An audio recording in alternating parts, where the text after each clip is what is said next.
Shalom.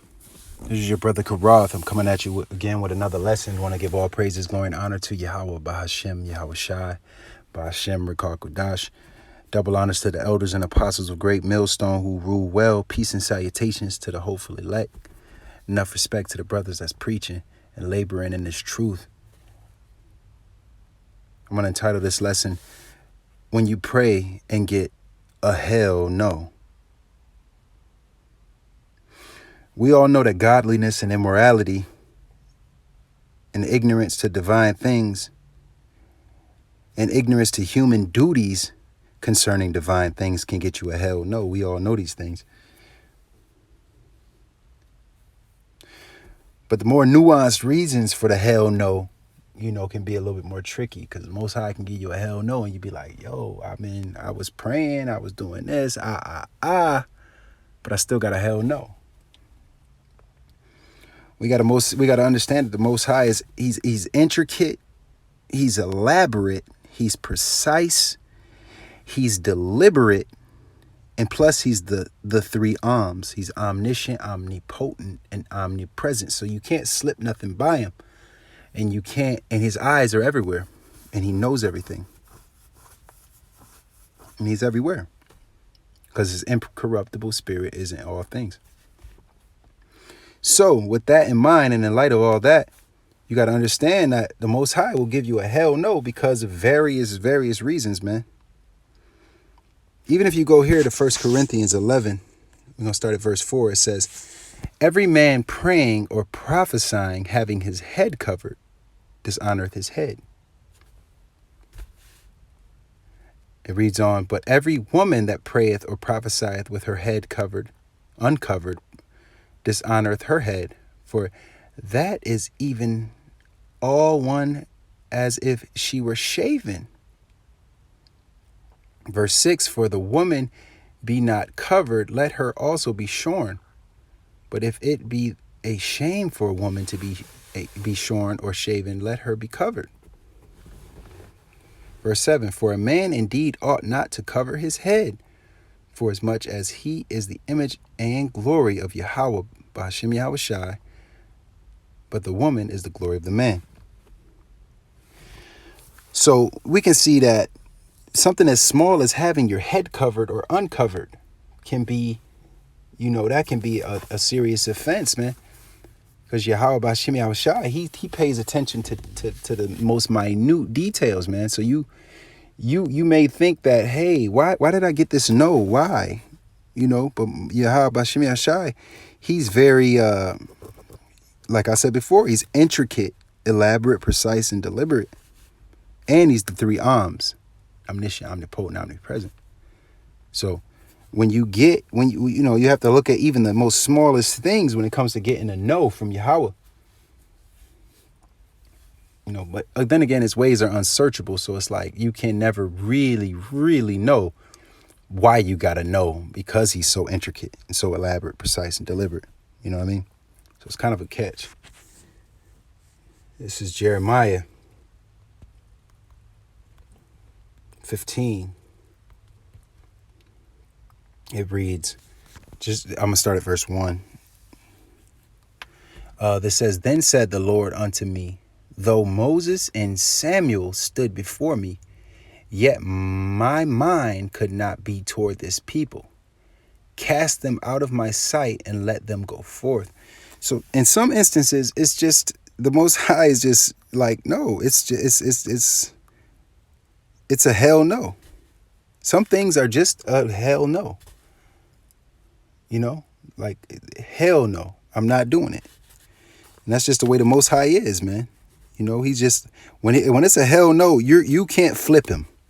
You can't say, let me throw this dirt on my head. Let me rent my clothes. Let me put sackcloth on. Let me put sackcloth on. Let me throw myself on the ground, and maybe the Most High will change his mind. That's just not the case, man. The Most High doesn't change like that.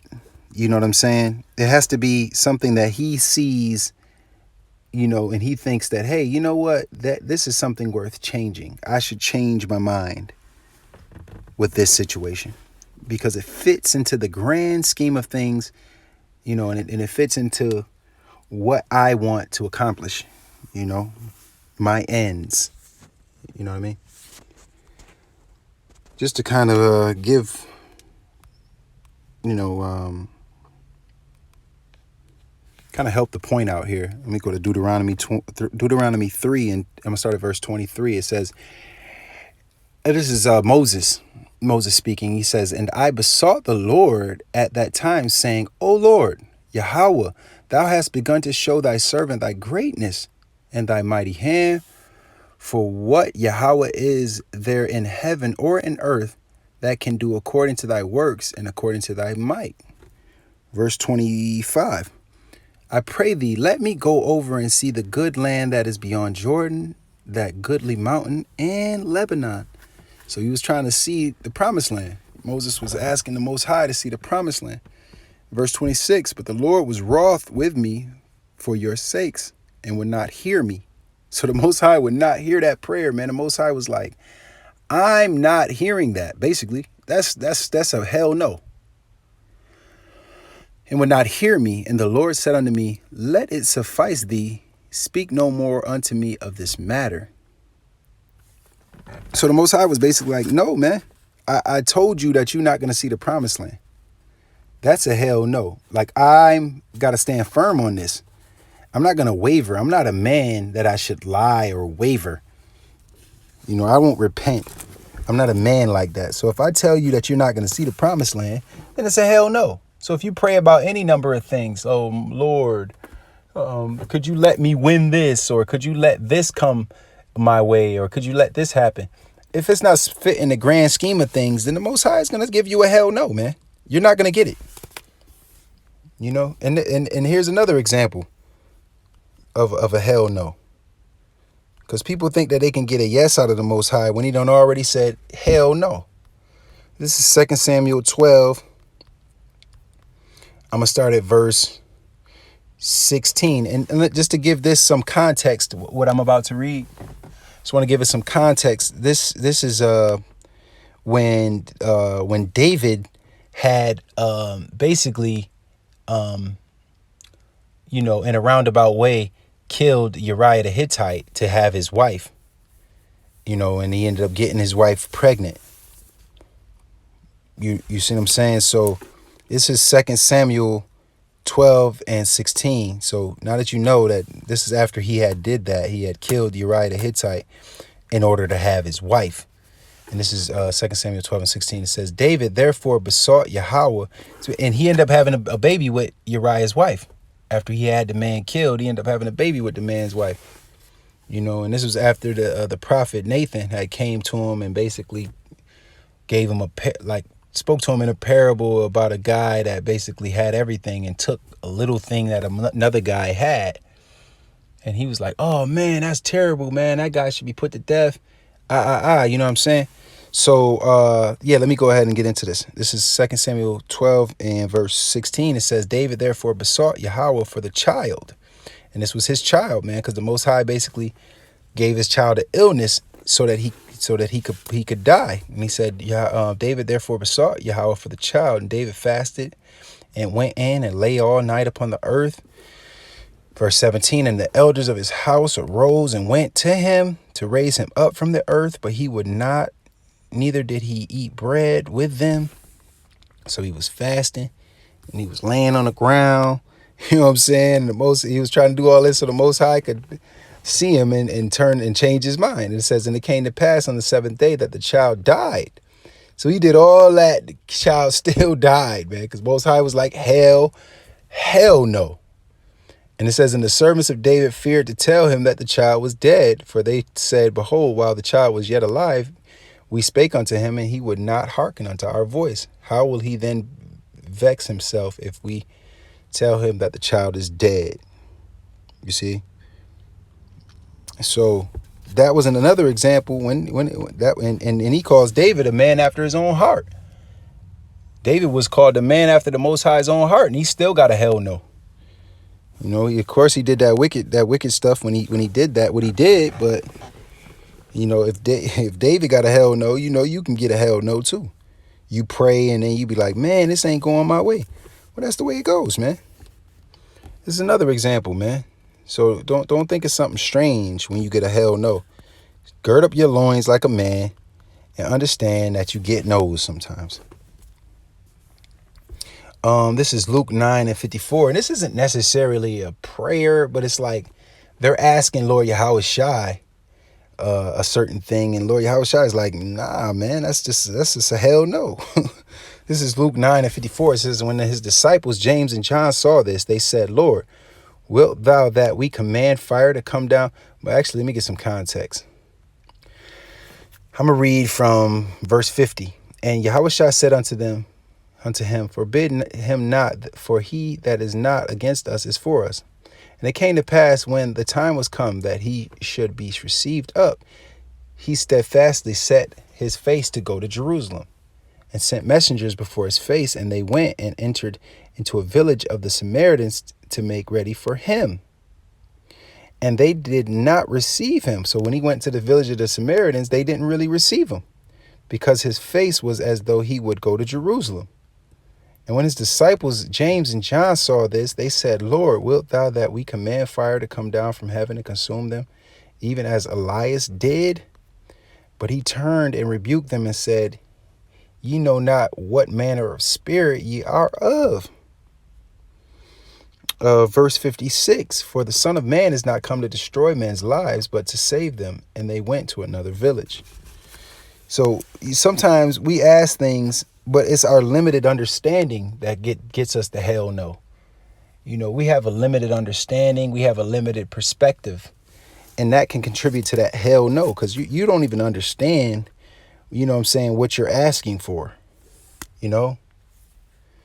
And from there, I'm going to go to Mark 10. And we're going to start at verse 35.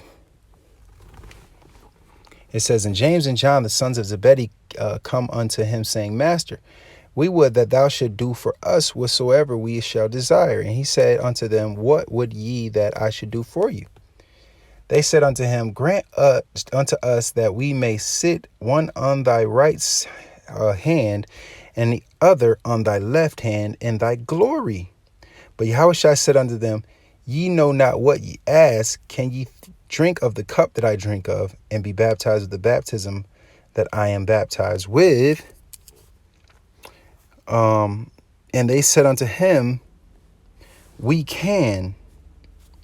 And Yahushua said unto them, ye shall drink of the cup that I drink of, and the baptism that I am baptized withal shall ye be baptized. Verse 40, but to sit on my right hand and on my left hand is not mine to give, but it shall be given to them for whom it is prepared.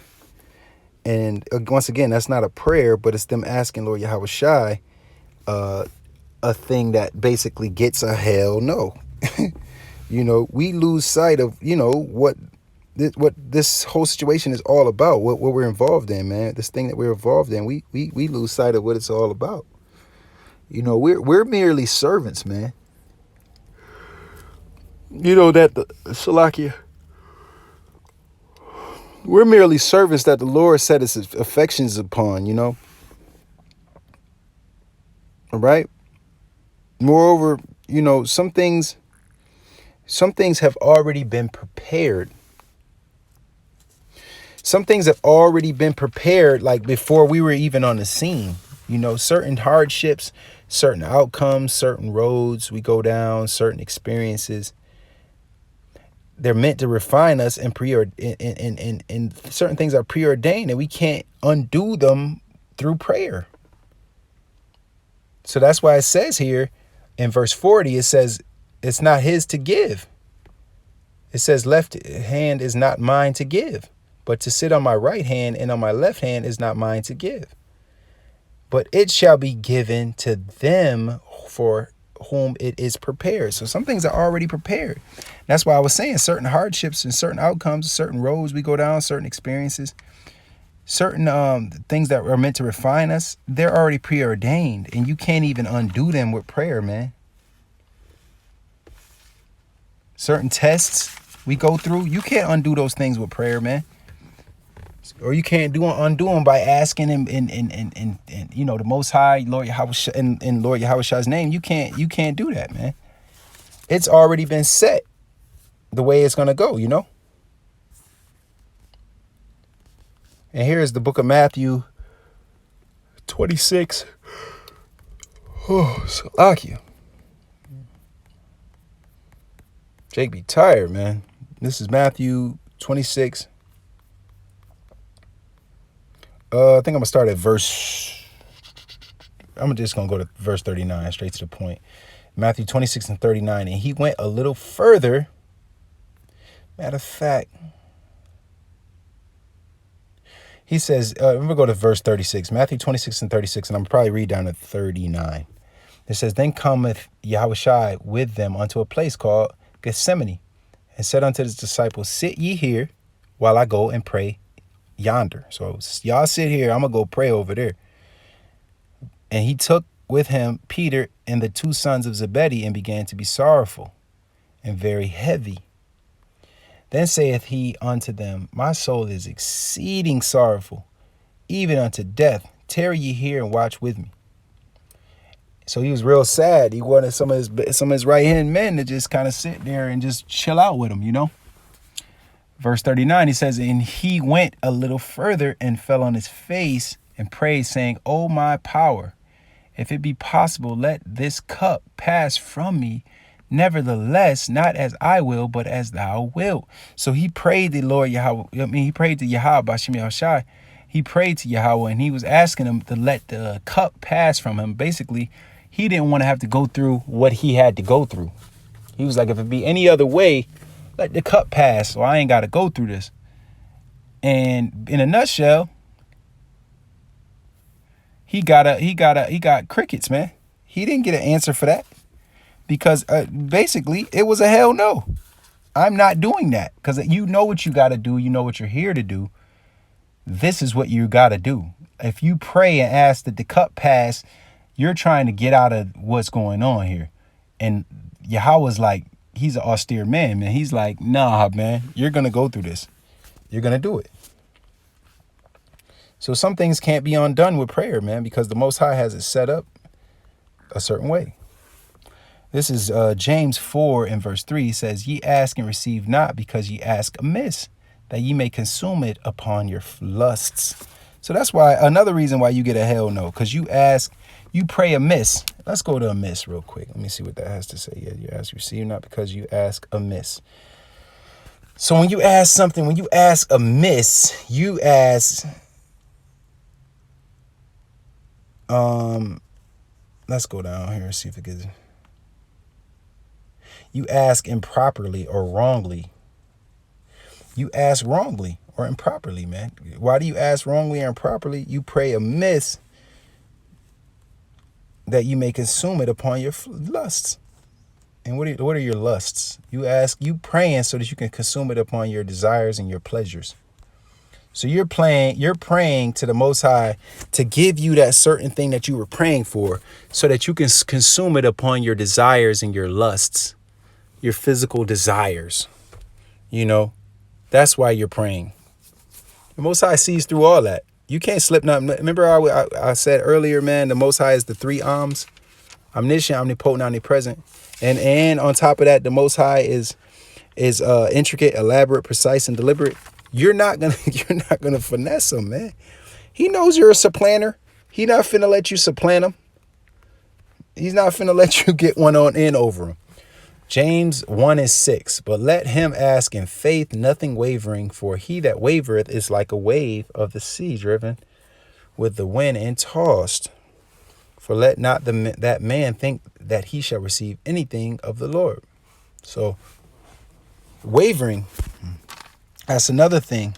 Consuming it on your lusts, wavering, praying for something that's ordained or preordained to happen, and because it holds a lot of weight to future events, man. All of these things you can't undo with prayer.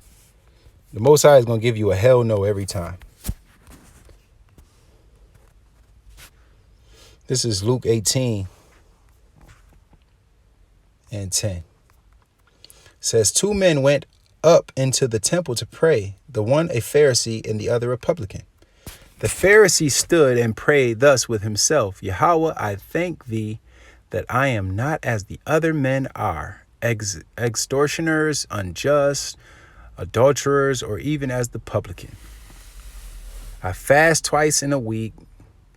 I give tithes of all that I possess. And the publican standing afar off would not lift up so much as his eyes unto the heaven, but smote upon his breast, saying, Yahweh, be merciful to me, a sinner. And that's why sometimes you get a hell no. Let me read on. I'll tell you this. Man went down to his house justified rather than the other. For everyone that exalteth himself shall be based, and he that humbleth himself shall be exalted. So sometimes you get a hell no is because you're too exalted. You're exalting yourself too much. Be more base.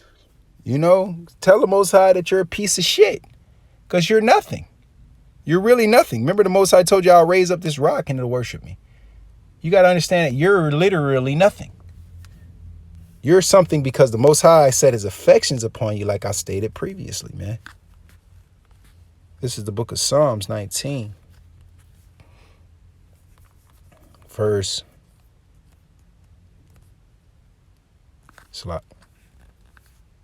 This is Psalms 19:40.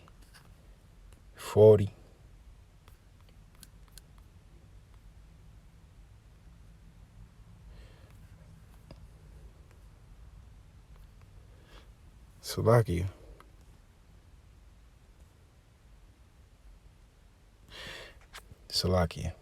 I'm gonna go here real quick.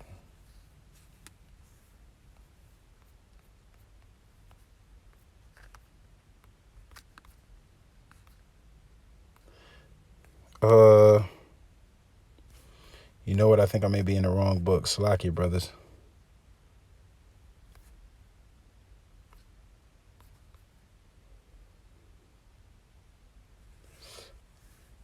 Salakia, bear with me, brothers.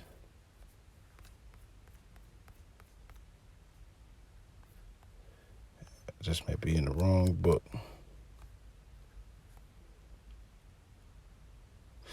You know what, Salakia? I think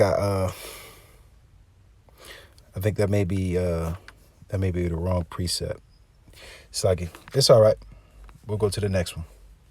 This is Matthew 6, and we'll start at verse 10. It reads, the kingdom come, Salakia, after this manner, therefore pray ye, our Father which art in heaven, hallowed be thy name. And this is Lord Yahweh Shai telling us how to pray. He says, thy kingdom come, thy will be done on earth as it is in heaven. And that's very, very important, because it's not our will. Ultimately, this whole thing is Yahweh's will, man. So when you pray and get that hell no, you have to understand that this is all Yahweh's will. So if he granted you that,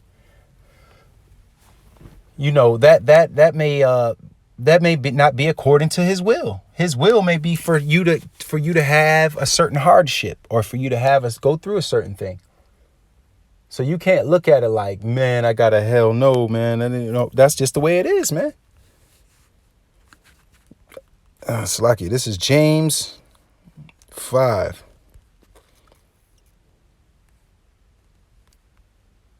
And we're going to go to 16. It says, confess your faults one to another and pray one for another, that ye may be healed. The effectual and fervent prayer of the righteous man availeth much. So sometimes you get a hell no because for one, it's not effectual. Let's see what effectual means. Effectual. So when you pray, you put forth your power. Like you really mean it. So you're putting forth your power. You're praying with force, because you really want the Most High to hear you. So you're praying with lots of force. A lot of y'all don't do that, man. Y'all don't pray with force. Y'all pray and then y'all pray and forget. Y'all just be like, oh, you know what? I prayed. I'm just going to leave it alone. I'm going to leave it in the Most High's hands. But Most High, he telling you, he wants you to pray with force, man. So you got to be effectual. You got to pray with force, and you got to be fervent. Let's go into that word, fervent, Salakia.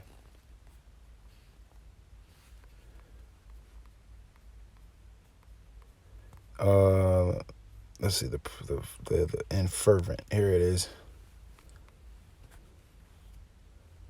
To be active, efficient, to be mighty in prayer.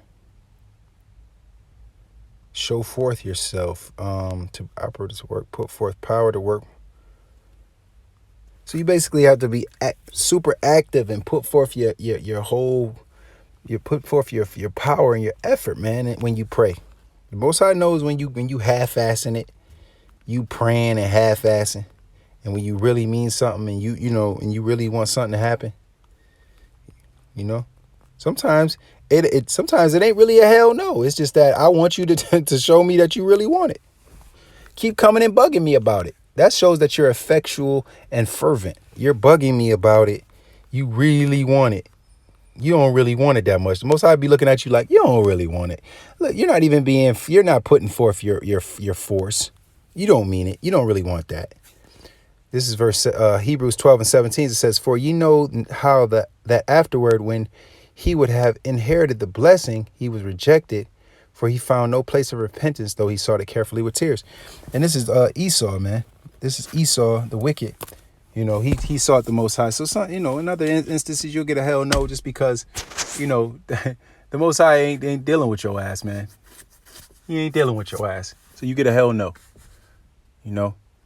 But, I pray through the power of Yahweh B'Hashem Yahushai B'Hashem Rakakodash that this was edifying to those meant to receive it.